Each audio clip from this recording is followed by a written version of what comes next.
Salut à tous, j'espère que vous allez bien.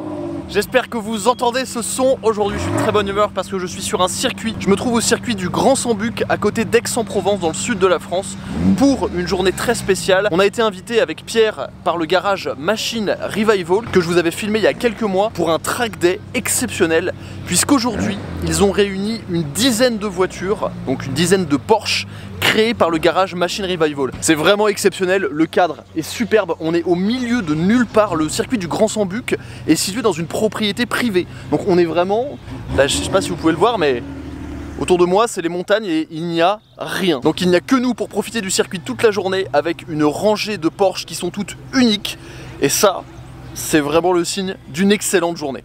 Et il y a une Ariel Atom aussi. Donc aujourd'hui je vous emmène dans les quiz de cette journée, je vais conduire des voitures sur la piste, j'espère pouvoir conduire l'Ariel Atom. Et bien sûr je vais vous montrer toutes les voitures qui sont là, il va y avoir du son, c'est que des Porsche refroidis par air avec des échappements assez libérés. Je pense que ça devrait vous plaire, c'est parti. Nous avons ici au loin monsieur Pierre Bonnet qui teste son nouveau jouet. Pierre, fais-moi un passage rapide un peu là. Regardez ça pour vous faire des travelling exceptionnels. Es-tu content de cet achat, Pierre? Trop bien, je veux vivre dessus maintenant tellement c'est cool. Redonne-nous ton Instagram, Pierre. Pierre Fincar, je crois que ça s'appelle. Tu le mettras de toute façon. Oui, je le mettrai, ici là dans la vidéo. Bon, c'est un des meilleurs vidéastes de France, donc suivez-le.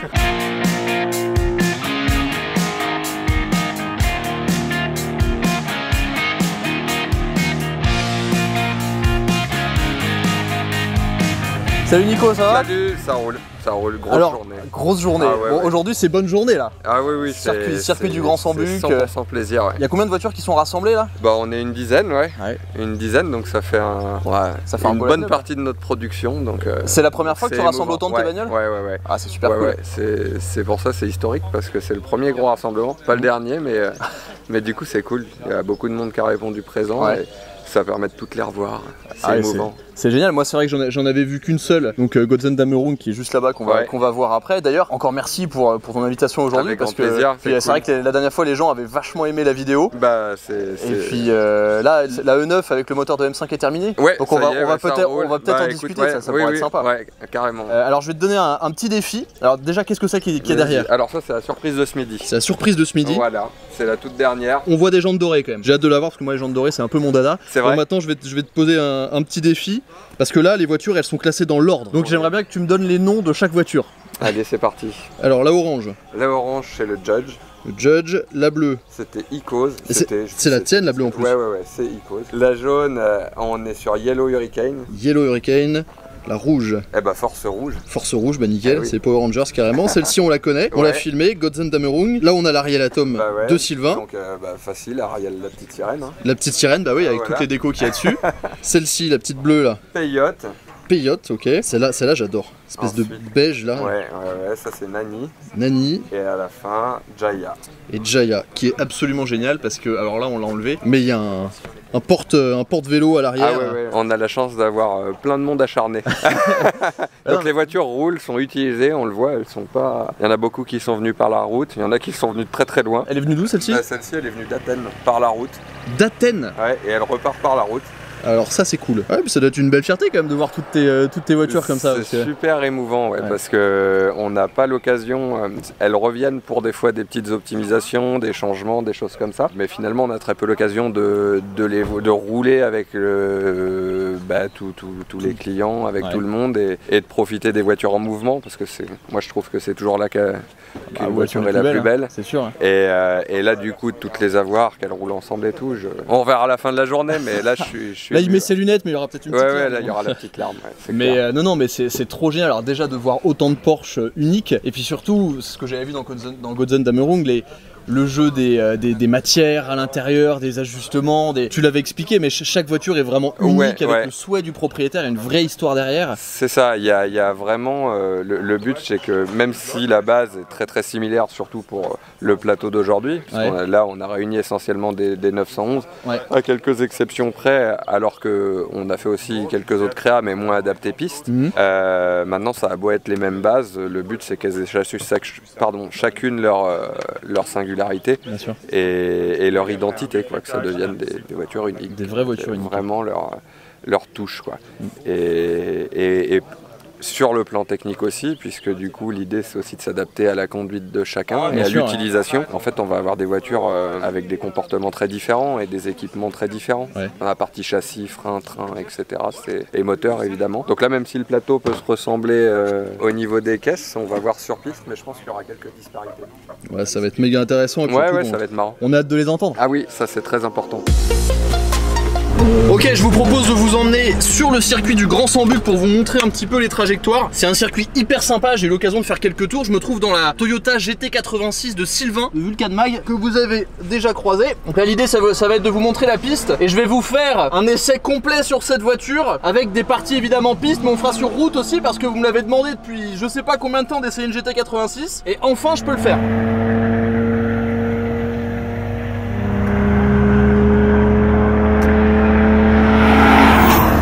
Allez, c'est parti.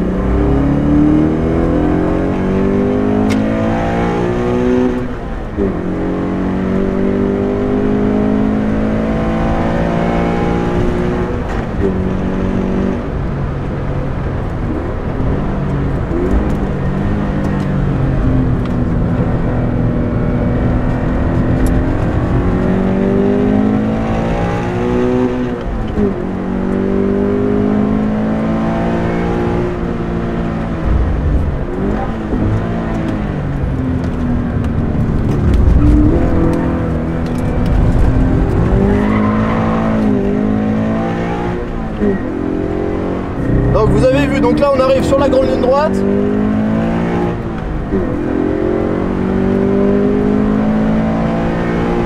Petite bosse. La boîte craque un peu, c'est normal. Allez, 160, 170. Je prends un peu d'écart avec les freins parce que les plaquettes sont un peu terminées. Allez, deuxième, hop, point de corde. Lâche les freins, on se remet sur un petit filet de gaz.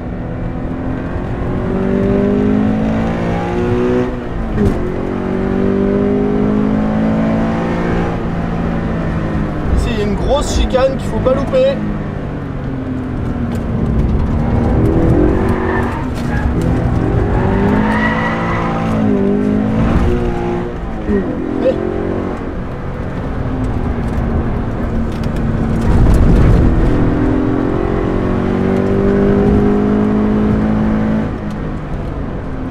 Léger frein, on tombe dans la cuvette, hop, deuxième. Ici, virage le plus long du circuit, pas facile, et c'est reparti. C'est un circuit qui est hyper vallonné, moi j'adore ce genre de piste.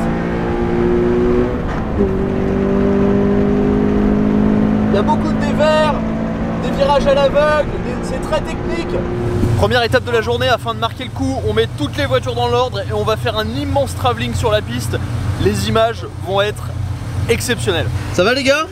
Impeccable. On a Quentin et Pierre qui sont à l'arrière de la GT86.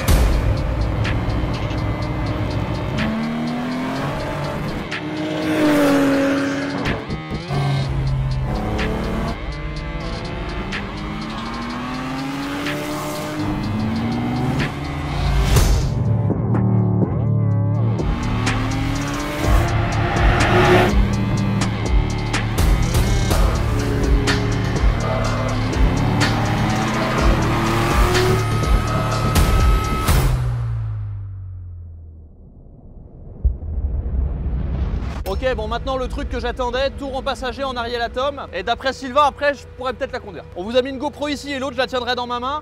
On va faire 2 tours et comme ça va me permettre de ressentir un peu ce que ça donne. J'avais déjà été dans une Ariel Atom mais jamais sur piste, donc j'ai vraiment hâte de savoir ce que ça va faire. Surtout que Sylvain est instructeur de pilotage, donc ça devrait être marrant. Ils prennent devant en bout de la ligne droite, donc je pense que ça va être pas mal.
incroyable.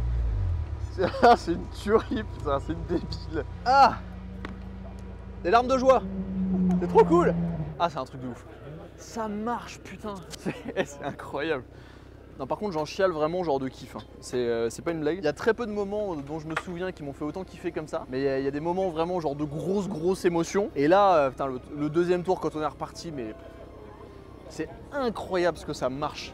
Puis t'es tout, genre t'es tellement exposé, t'en prends. C'est marrant parce qu'on est assez bien protégé dedans, je trouve, il n'y avait pas tant de vent que ça. Quand on dépassait les 200 km/h, j'avais le casque qui soulevait un petit peu, mais si je me mettais bien dans le baquet, ça allait. Mais la bagnole, putain, tu sens tout ce qui se passe. Ah, c'est énorme. Faut trop que t'ailles dedans, Pierre, tu vas péter un câble. Je te jure, tu vas péter un câble. Je m'attendais à ce que ça soit plus flippant. En vrai, il y a quand même pas mal de grip. Et le moteur est plutôt central, donc c'est très équilibré. Mais c'est juste, c'est la vitesse, quoi. C'est la vitesse que ça prend. C'est indécent, quoi. T'as zéro inertie, c'est collé à la route.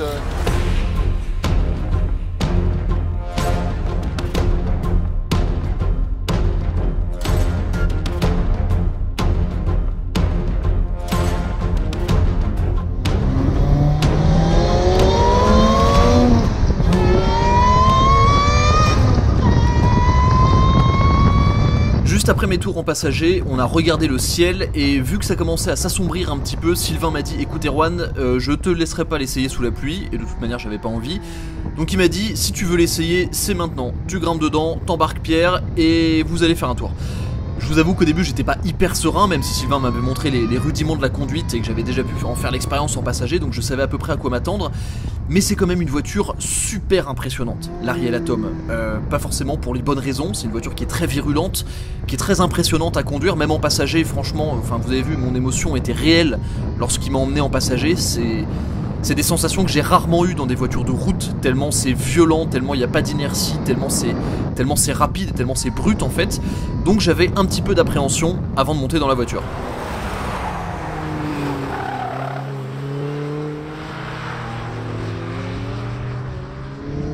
Mais quand on vous propose une opportunité comme ça, il faut la saisir, donc là je me suis dit, gaz en grand. Vous le voyez, le compteur à droite monte très vite jusqu'à 200 km/h. Là je lève un petit peu le pied parce que je savais pas trop comment la voiture réagirait à haute vitesse. Là vraiment c'est la première fois que je conduis la voiture, donc il faut que je me fasse à tout, il faut que je me fasse à l'ergonomie des pédales. Il y a très peu de place au niveau du pédalier, à l'ergonomie de la boîte de vitesse, au changement de rapport, à quel rapport il faut enclencher dans quel virage. Vous allez le voir, au début je passe plusieurs deuxième vitesse. Sylvain m'avait pas dit qu'il fallait pas que je la passe, mais en fait la deuxième vitesse est tellement violente que ça déséquilibre énormément la voiture dans les virages et il vaut mieux rester en 3.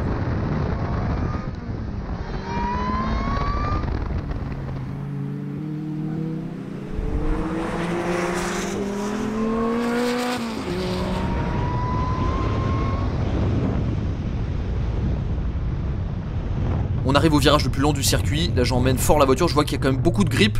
J'essaie de tester un peu le grip à l'arrière en remettant de l'accélérateur tôt.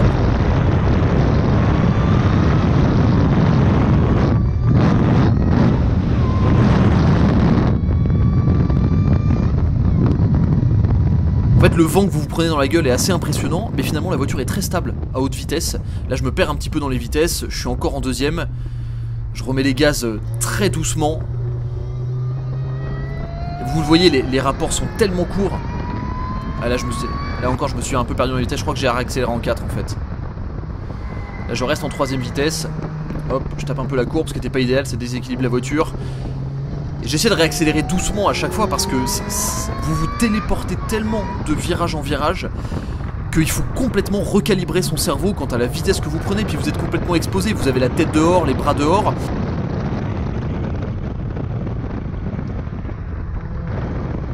Virage le plus long du circuit, hop, j'essaie de tester le grip à l'avant de la voiture, de réaccélérer un peu tôt pour voir si ça part pas. Je réaccélère encore plus fort dans la ligne droite. Bon, je tape un peu l'érupteur parce qu'il n'y a pas de zone rouge en fait, enfin j'arrivais pas, j'étais tellement concentré en fait à regarder devant moi que je voyais pas les petites LED qu'il y avait sur le volant qui sont pourtant très pratiques. Donc ça m'est arrivé pas mal de fois de taper le rupteur, comme Sylvain a pu me le dire d'ailleurs quand on est passé à côté d'eux. Allez, 4ème, 3ème. Je commence à engager un petit peu plus de l'avant, la voiture comme elle est quasiment carrée en fait.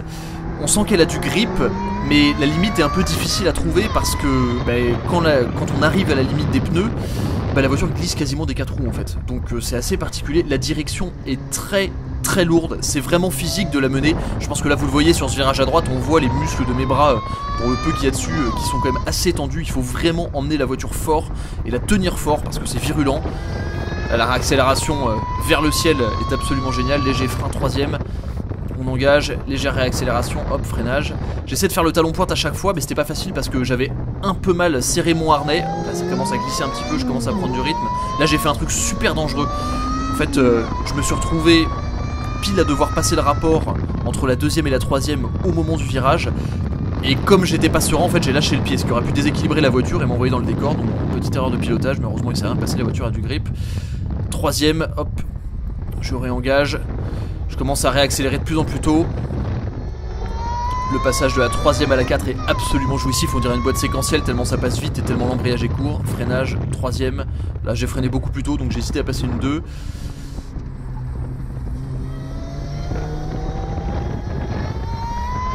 Réaccélération encore plus rapide. Là je commence à prendre du rythme quand même. Pierre me disait que ça commençait à envoyer pas mal au niveau de ces tours là. Cette partie là du circuit elle est géniale parce que là on a vraiment l'impression qu'on voit pas. On voit pas ce qu'il y a derrière, donc on a vraiment l'impression qu'on va s'envoler. On plonge dans la cuvette, hop, freinage. On embarque fort l'avant. Et là je décide d'y aller à fond. Et là je vous jure que quand vous passez le virage pied dedans, là j'ai passé un peu trop de rupteur, mais quand vous passez le virage, ce petit virage là, pied dedans, c'est vraiment super impressionnant. On atteint presque 220 km/h. Ça monte très très vite jusqu'à 200, mais après 200 ça commence à se tasser un peu en termes de vitesse. Là, je commence à engager un petit peu plus fort, à tester les limites du train avant. La virulence du compresseur, c'est absolument génial. Allez, gros frein. Troisième. À chaque fois je prenais quand même de l'espace au freinage pour pouvoir bien prendre mes trajectoires. Voilà, et quand je vous dis que c'est virulent, c'est que c'est virulent. Rien qu'à revoir les images, je me dis que bon, j'ai quand même eu un bon réflexe, vous voyez. Je le dis à Pierre, c'était un peu juste. J'ai pas eu peur parce que je l'ai senti venir et je testais en fait la limite, mais je pensais pas que ça prendrait autant d'angle. Vous l'avez vu, ça a pris de l'angle en 2 étapes. Premier contre-braquage, je me dis ok c'est bon, et en fait d'un coup, hop, ça en a pris plus, alors que je pensais que ça allait raccrocher. Donc malgré un coup de volant rapide, il faut quand même être très très réveillé avec cette voiture. Et en fait je décide tout simplement d'arrêter maintenant cette session, parce que c'était une première expérience avec la voiture, voilà, la Ligier qui me dépasse. Et je voulais pas en fait prendre trop de confiance à son volant.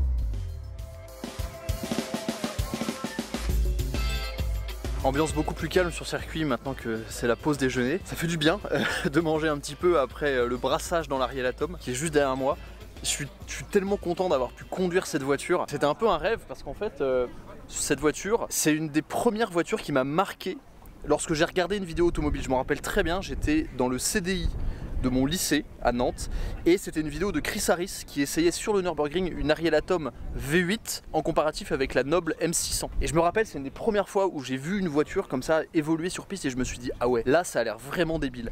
Donc presque pas loin de 10 ans plus tard, je suis trop content d'avoir pu réaliser un petit peu ce rêve. Donc je remercie énormément Sylvain pour la confiance qu'il m'a accordée, parce qu'il m'a quand même dit allez, si tu veux l'essayer c'est maintenant, et pars tout seul dans la voiture. Je dis tu viens pas avec moi? Il m'a fait non tu te démerdes. J'ai fait ok. Donc voilà, vous avez vu, bon je vous ai commenté en voix off parce qu'on n'a pas trouvé de solution pour le micro, il y avait vraiment trop de vent. Ah putain, c'est vraiment un animal. La puissance du moteur est vraiment, genre au début il faut s'y adapter quoi.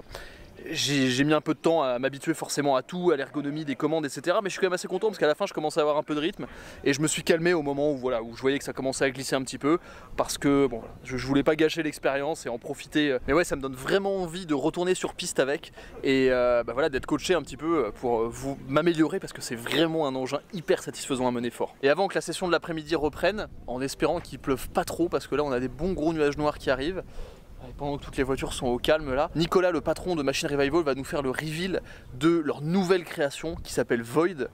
Et alors, je l'ai déjà vu techniquement, mais j'ai vraiment hâte de vous la montrer parce que là encore, c'est une voiture qui est entièrement personnalisée sur base de 911, 912, et la config de la caisse est juste folle.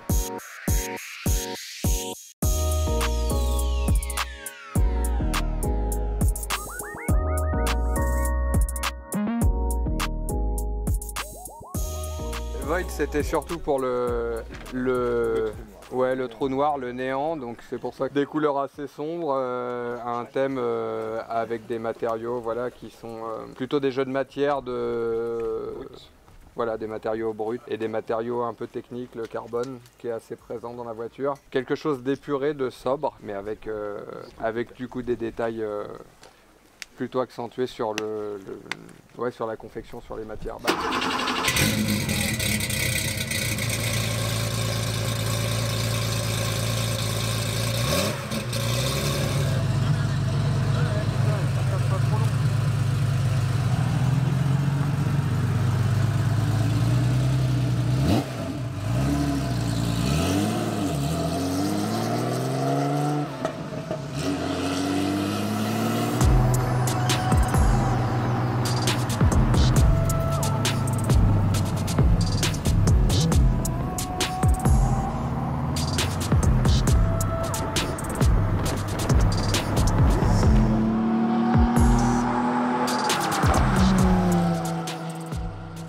C'est une fin de journée sur le circuit du Grand Sambuc. Les voitures partent pour leur dernier tour. Dernier baptême en Ariel Atom pour ce monsieur. Comme vous pouvez le voir, le temps a un peu changé. On s'attendait à de la pluie, mais au final il n'a pas plu. Ça nous a pas empêché de faire des glissades.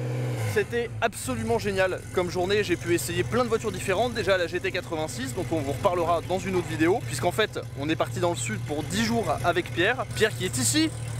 Salut Pierre, un mot sur la journée? Ouais, c'est dingue. Non, un seul mot. Incroyable. L'Ariel Atom? Ah, c'est ouf. En vrai, c'est des sensations, c'est incroyable. J'ai jamais ressenti ça de ma vie. Genre, on a pleuré même, toi. Ouais, moi j'en ai pleuré parce que je suis un fragile. Mais non, c'était exceptionnel. Donc j'ai pu essayer la GT86, l'Ariel Atom. J'ai pu essayer quoi d'autre, la Porsche de Nicolas. Celle-ci là qui est absolument géniale, j'ai vraiment adoré. J'ai été en passager dans la 97 phase 1 GT3, enfin bref. C'était vraiment extraordinaire, ce circuit est génial parce qu'on a une liberté, évidemment il y a des gens qui gèrent, mais on a une liberté qui est absolument géniale, on peut glisser, ça c'est cool. Et franchement un immense merci à Nicolas de nous avoir invités. Je pense qu'on retournera le voir dans pas très longtemps pour voir un peu les projets qui avancent chez lui. Et aussi un immense merci à Sylvain de Vulcan Magazine pour le fait de m'avoir laissé conduire son Ariel Atom et de nous laisser aussi sa Toyota GT86 pendant plusieurs jours. Donc un immense merci à eux deux pour cette journée. Et on vous retrouve dans la prochaine vidéo. Et la prochaine vidéo, vous allez voir que si là c'était des sensations fortes, ça va être encore pire. Je vous mettrai peut-être un petit extrait ou un petit teaser sur Instagram. A très vite, ciao.